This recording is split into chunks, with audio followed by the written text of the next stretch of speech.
Hello friends, मैं हूं सन्मय प्रकाश और आप देख रहे हैं यूट्यूब चैनल सरकारी जॉब न्यूज़। इस करंट अफेयर्स वीडियो में आपका स्वागत है। और सबसे जो बर्निंग इशू है वो है मणिपुर का मुद्दा। क्यों जल रहा है मणिपुर? विवाद की वजह क्या है? जो दंगा हुआ है वहाँ पर, इतिहास क्या, वर्तमान क्या? और केंद्र सरकार ने अनुच्छेद 355 वहाँ पर लागू कर दिया है। मतलब ये है कि वहाँ की कानून व्यवस्था केंद्र सरकार ने अपने हाथ में ले ली है। उपद्रवियों को देखते ही गोली मारने का आदेश है। सेना तैनात की गई है, अर्धसैनिक बल वहां पर भेजे गए हैं। सैकड़ों घर, चर्च, मंदिर, वाहन पूरा जला दिए गए हैं, आग लगा दी गई है। तो ये महत्वपूर्ण मुद्दा है, आपके लिए समझना बहुत ही ज़रूरी है इस चीज़ को। ओके, और भी कई मुद्दे हैं, कई टॉपिक हैं जिस पर चर्चा करते हैं। हम लोग 10 टॉपिक पर चर्चा करेंगे। ओके, तो सबसे पहले ये क्वेश्चन लेते हैं और फिर डिटेल बात करेंगे, आपको समझाएंगे कि क्या मुद्दा है ये। क्वेश्चन होगा, पूर्वोत्तर के किस राज्य में अनुसूचित जनजाति विवाद की वजह से बड़े पैमाने पर दंगे भड़क गए? आंसर सबको पता है, मणिपुर।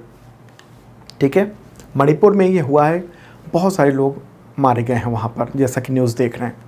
अगला क्वेश्चन इससे रिलेटेड, केंद्र सरकार ने किस राज्य में संविधान का अनुच्छेद 355 लागू करते हुए कानून व्यवस्था को यानी लॉ एंड ऑर्डर को अपने हाथ में ले लिया है? ऐसा कौन सा राज्य है? मतलब कि वहाँ के राज्य का जो लॉ एंड ऑर्डर है, जो पुलिस व्यवस्था है, वो फेल कर चुका है। आंसर का इसका मणिपुर।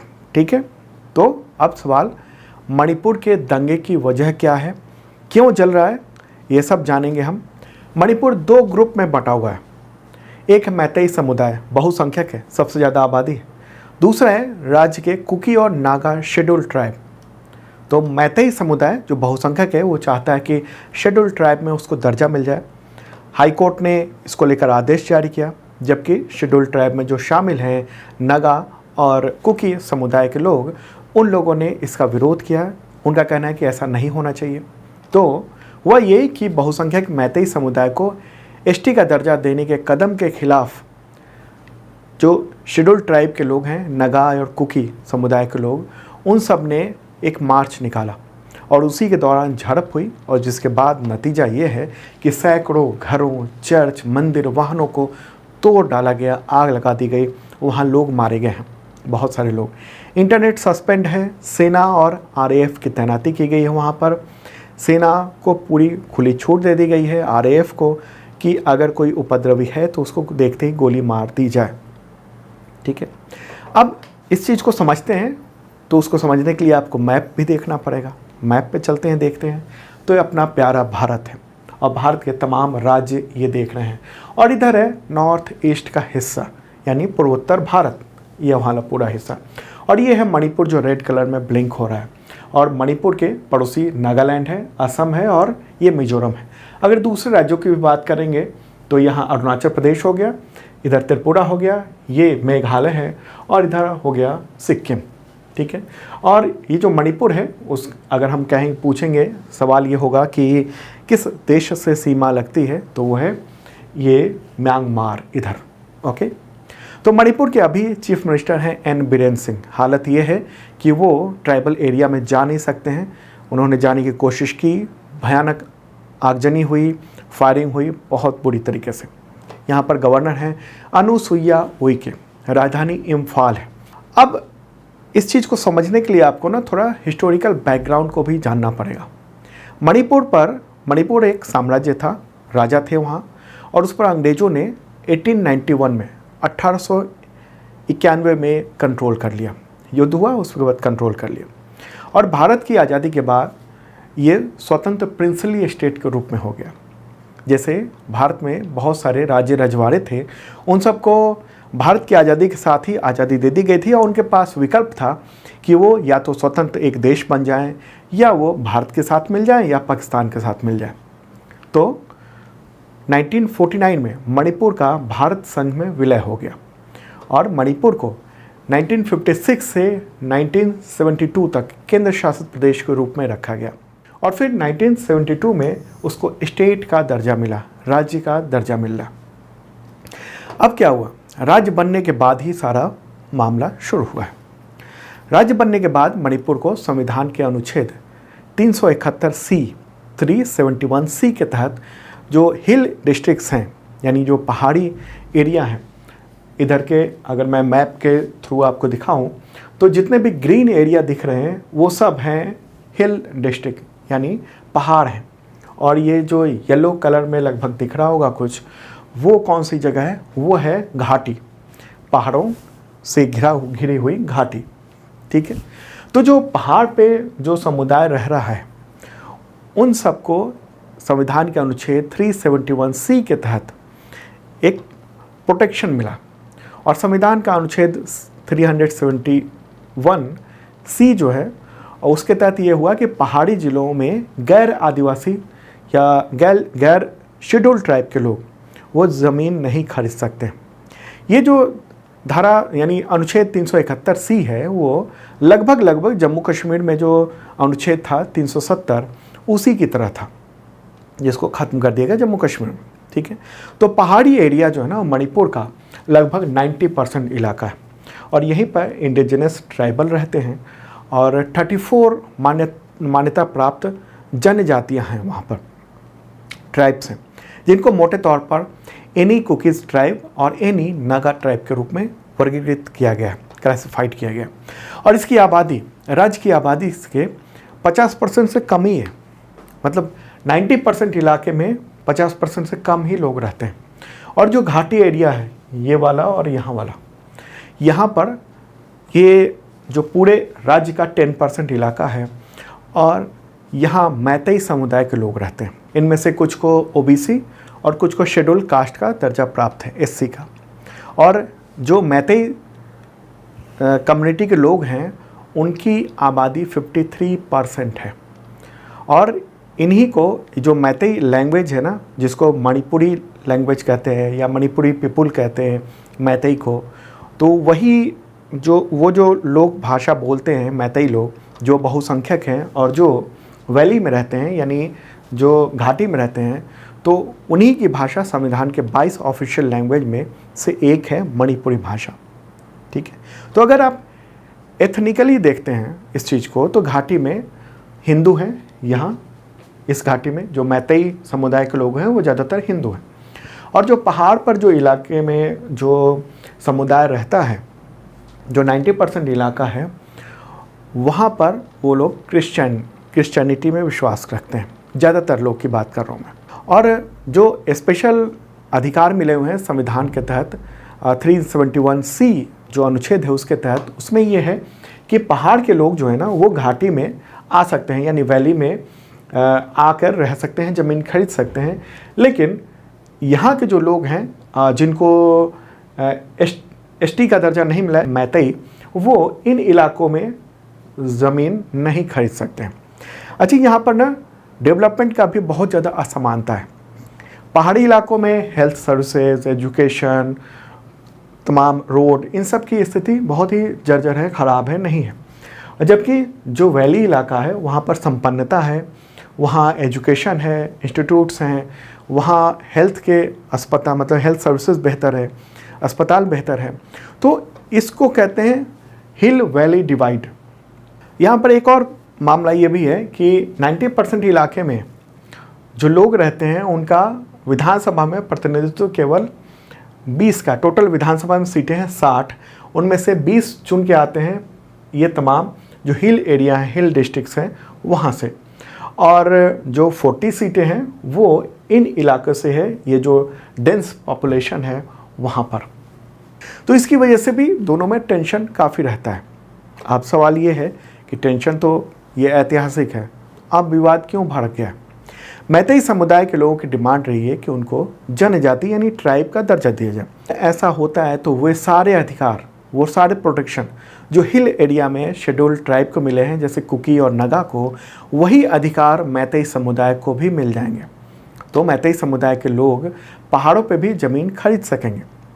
और आपको बताऊं कि ये जो पूरा मामला है ना, ये भड़का कब से, मतलब डिमांड तो बहुत पहले से होती रही है, लेकिन जो सरकार है, केंद्र सरकार है, उसने 2013 में ट्राइबल अफेयर्स मिनिस्ट्री जो है केंद्र सरकार की, उसने स्टेट गवर्नमेंट से सलाह मांगी कि मैतेई को शेड्यूल ट्राइब का दर्जा दे दिया जाए क्या, मतलब वहाँ की टोटल जो पॉपुलेशन है उन सबको शेड्यूल ट्राइब का दर्जा मिल जाएगा।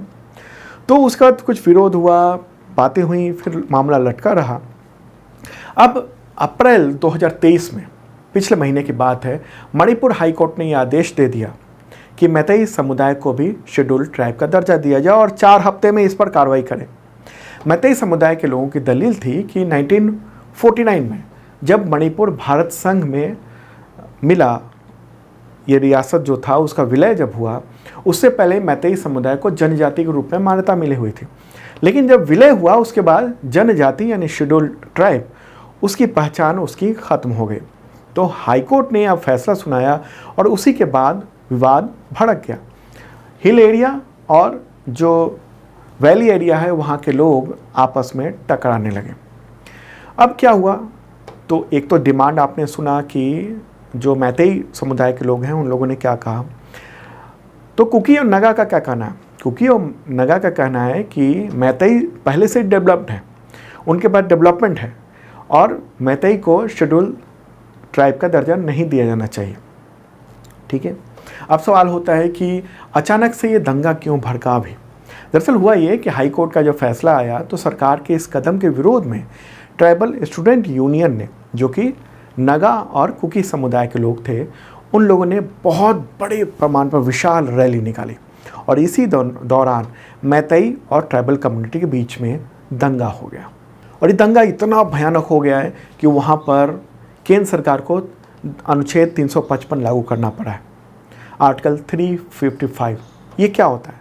आर्टिकल 355 में केंद्र सरकार को आंतरिक गड़बड़ी और बाहरी आक्रमण के खिलाफ राज्य की रक्षा के लिए सभी आवश्यक कदम उठाने का अधिकार देता है। मतलब कि वहाँ स्टेट गवर्नमेंट तो है, लेकिन अब वो उसका पावर वहाँ पर बहुत ही सीमित कर दिया गया। ज़्यादातर अधिकार केंद्र सरकार के पास अभी आ गए हैं ये अनुच्छेद 355 लागू करते ही। यानी केंद्र सरकार ने ये मान लिया है कि वहाँ की जो स्टेट गवर्नमेंट है उससे लॉ एंड ऑर्डर संभल नहीं रहा है और अब लॉ एंड ऑर्डर का काम केंद्र सरकार ने अपने हाथ में ले लिया है। सेना वहाँ पर स्पेशल जहाज़ों से, एयरफोर्स के जहाज़ से वहाँ पर सेना भेजी जा रही है, रैपिड एक्शन फोर्स वहाँ पर भेजा जा रहा है। चप्पे चप्पे, पहाड़ दर पहाड़ पर वहाँ पर सेना तैनात किए जा रहे हैं। वहाँ के जो पहाड़ी इलाके हैं वो लगभग जल चुके हैं बड़े पैमाने पर। तो इतनी सारी बातें सुनने के बाद और विजुअल देखने के बाद आपको समझ में तो आ ही गया होगा कि मणिपुर में क्यों ये दंगा भड़का और मणिपुर क्यों जल रहा है। इम्पॉर्टेंट बात है, ऐसे ही वीडियोस देखने के लिए आप इस चैनल को ज़रूर सब्सक्राइब करें। और अब आगे बढ़ते हैं, अगला क्वेश्चन लेते हैं, वो भी महत्वपूर्ण है। और हाँ, जो भी मैंने बताया वो सब PDF हिंदी और इंग्लिश लैंग्वेज में दोनों में अवेलेबल है। इस वीडियो के डिस्क्रिप्शन में चेक कर लेना, वहाँ से आप ले सकते हैं। और हाँ, अगर आप एग्जामिनेशन की तैयारी कर रहे हैं और करंट अफेयर्स के ख़ास तौर पर, तो उसके लिए आप एक मेंबरशिप प्लान है वो ले सकते हैं 1 ईयर का। इसके ज़रिए आपको पिछले 1 साल और अगले 1 साल के करंट अफेयर्स के PDF मिल जाते हैं। कई तरह के PDF होते हैं, वीकली, मंथली, क्वार्टरली, ईयरली, और उसमें वीडियो के लिंक भी होते हैं, ताकि जैसे इस टॉपिक को आप पढ़ रहे हो तो विजुअली समझना है तो आपने क्लिक किया और वो वीडियो ओपन हो जाएगा। ओके, और ये PDF MCQ होता है, 1 लाइनर होता है, MCQ विद नोट्स होता है, पूरा डिटेल। साथ में टेस्ट सीरीज में पार्टिसिपेट कर सकते हैं, मॉक टेस्ट दे सकते हैं अलग अलग तरह के एग्जामिनेशन के लिए। तो ढेर सारे, आप ये देखिए कि इतने तरह के एग्जामिनेशन के टेस्ट सीरीज़ अभी अवेलेबल हैं और धीरे धीरे टेस्ट सीरीज़ और बढ़ते चले जाएंगे, ढेर सारे। ओके, तो एग्जामिनेशन की तैयारी के लिए अगले 1 साल के लिए बहुत मामूली सी रकम है, ये मेंबरशिप प्लान आप ले सकते हैं। चलिए दोस्तों, अगला क्वेश्चन लेते हैं। और हाँ, पसंद आ रहा है तो एक लाइक बटन दबा देना और शेयर कर दीजिए तमाम मित्रों को। क्वेश्चन होगा, किस देश ने पूर्व Indian navy chief admiral Karambir Singh को order of the rising sun और गोल्ड एंड सिल्वर स्टार से सम्मानित किया है? आंसर होगा इसका जापान। क्यों मिल रहा है ये सम्मान? तो राष्ट्र की रक्षा और भारत जापान के बीच में जो रिलेशन है उसको मजबूत करने में जो योगदान दिया, इसके लिए जापान सरकार ने उनको ये अवार्ड दिया है, एडमिरल करमबीर सिंह। और वो 1980 में इंडियन नेवी में शामिल हुए थे और कब से कब तक वो इंडियन नेवी के चीफ रहे? तो 2019 मई 2019 से नवंबर 2021 तक वो इंडियन नेवी के चीफ रहे हैं। ठीक है, ऑर्डर ऑफ राइजिंग सन जो है ना, वो जापान सरकार के द्वारा दिया जाने वाला तीसरा वहाँ का सर्वोच्च सम्मान है। 1875 में इसको शुरू किया गया था, 1875 में। तो यहाँ पर ये रहा जापान, यहाँ आप देख रहे हैं। ठीक है, जो ब्लिंक कर रहा है वो है जापान। जापान के अभी प्राइम मिनिस्टर कौन है? फूमियो किशिदा है। राजधानी का टोक्यो, मुद्रा क्या है? येन है। अगला क्वेश्चन दोस्तों, मशहूर एक्टर और डायरेक्टर मनोबल का निधन हो गया 3 मई 2023 को, तो किस फिल्म इंडस्ट्री से थे? आंसर होगा तमिल फिल्म इंडस्ट्री। 69 ईयर के थे, काफ़ी पॉपुलर थे। 3 मई को चेन्नई में उनका निधन होगा और लीवर की समस्या से वो जूझ रहे थे। डायरेक्टर के रूप में, एक्टर के रूप में उनका अच्छा खासा नाम था। बहुत सारी फिल्में उन्होंने अपने डायरेक्शन में बनाई। ठीक है, चलिए अब आगे बढ़ते हैं। अगला क्वेश्चन, अंतर्राष्ट्रीय दाई दिवस कब मनाया जाता है? International day of midwife. Answer होगा इसका 5 मई को। ठीक है, पहली बार कब मनाया गया था? 1992 को मनाया गया था। और इस बार की थीम क्या है? थीम है together again from evidence to reality, फिर एक साथ साक्ष्य से वास्तविकता की तक। ठीक है, तो जो मिडवाइफ है यानी दाई है, वो जो रूरल इलाकों में वहाँ के स्वास्थ्य व्यवस्था, महिलाओं के स्वास्थ्य व्यवस्था में एक महत्वपूर्ण योगदान देती हैं। अगला क्वेश्चन, किस राज्य कैबिनेट ने मुख्यमंत्री कौशल उन्नयन और वैश्विक रोजगार योजना को मंजूरी दी है? आंसर होगा उत्तराखंड। ठीक है, 3 मई को इस योजना को मंजूरी दी गई है। उद्देश्य ये कि जो राज्य के युवा हैं उनको रोजगार के लिए तैयार करना, विदेशों में नौकरी पाने के लिए उनको तैयार करना। ठीक है, तो ये एक योजना शुरू की गई है। उत्तराखंड के मुख्यमंत्री हैं पुष्कर सिंह धामी। गवर्नर कौन है? गुरमीत सिंह। अगला क्वेश्चन लेते हैं दोस्तों, विश्व हाथ सुरक्षा दिवस यानी वर्ल्ड हैंड हाइजीन डे कब मनाया जाता है? आंसर होगा इसका 5 मई, आज ही के दिन। और इसका थीम क्या है? एक्सेलरेट एक्शन टुगेदर, एक साथ कार्रवाई में तेजी लाना। ये है थीम 2023 की। अगला क्वेश्चन, अब ये आईसीसी से रिलेटेड कुछ रैंकिंग है, उसके बारे में मैं मई की रैंकिंग है लेटेस्ट, उसके बारे में कुछ इन्फॉर्मेशन देना चाहता हूँ जो कुछ क्वेश्चन के रूप में है। हालांकि मैंने इससे रिलेटेड 2 दिन पहले भी दिया था, लेकिन इसको मैं अब विस्तार के रूप में दे रहा हूँ और उसमें लिस्ट में कुछ गड़बड़ हो गई थी, यहाँ करेक्ट है। क्वेश्चन हुआ, ICC men's T20 international team ranking जो मई 2023 में जारी हुई है, उसमें भारत का स्थान बताएं। आंसर होगा फर्स्ट, पहला स्थान है इंडिया का।